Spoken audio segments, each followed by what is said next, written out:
E o governo federal já está implementando as ações para avaliar os impactos dessa volatilidade do preço do petróleo aqui no Brasil, além de evitar que o abastecimento e preços dos combustíveis sejam impactados. Um mapeamento está sendo conduzido pelos Ministérios da Justiça, Minas e Energia e da Fazenda. A Vitória Queiroz é quem traz mais detalhes ao vivo para a gente, direto de Brasília. Brasília que está ensolarada hoje. Vitória, muito ao contrário de São Paulo aqui. Bom dia para você. Oi, Zanfer, bom dia para você e um ótimo dia a todos que nos acompanham.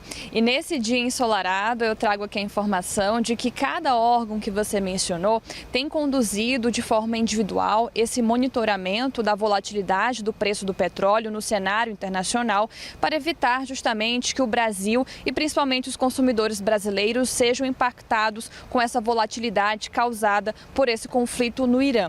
E nos últimos dias, o Ministério de Minas e Energia ampliou a sua articulação tanto com a Agência Nacional de Petróleo e Gás, como também com os agentes de mercado que atuam nos preços, na distribuição e na importação dos combustíveis. E a partir disso foi implementada uma sala de monitoramento para que esse acompanhamento seja feito por essas três entidades, o Ministério, a ANP e pelos agentes do setor privado, de forma diária. E a partir disso, a ideia é que possam ser monitoradas essa volatilidade e os seus possíveis impactos no Brasil.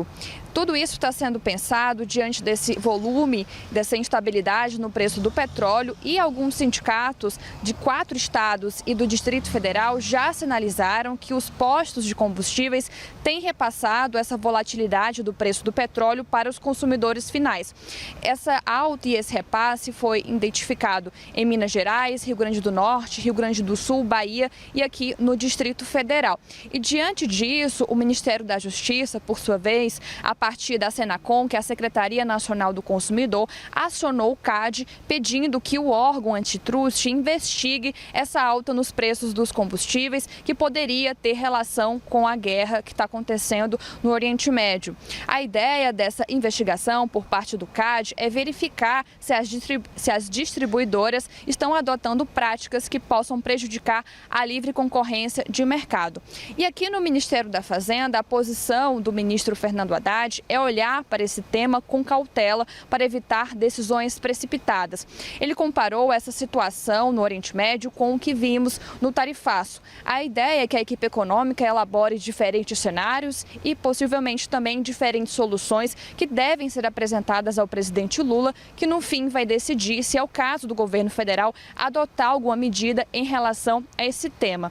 É importante lembrar que a Petrobras ainda não repassou essa volatilidade dos preços para os consumidores. Segundo a Petrobras, a sua política de preços permite segurar esse repasse. Por outro lado, também é importante mencionar que, segundo dados da Refina Brasil, que representa as refinarias privadas, esse tipo de refinaria representa 20% do refino nacional. E essas refinarias privadas importam parte do petróleo que é utilizado no seu refino. E por isso também é importante lembrar que essas refinarias já mencionaram que é quase impossível evitar esse repasse aos consumidores. Portanto, a avaliação final aqui em Brasília é de que o impacto e a exposição direta do Brasil a esses efeitos do conflito no Oriente Médio por conta do preço do petróleo é considerado limitado.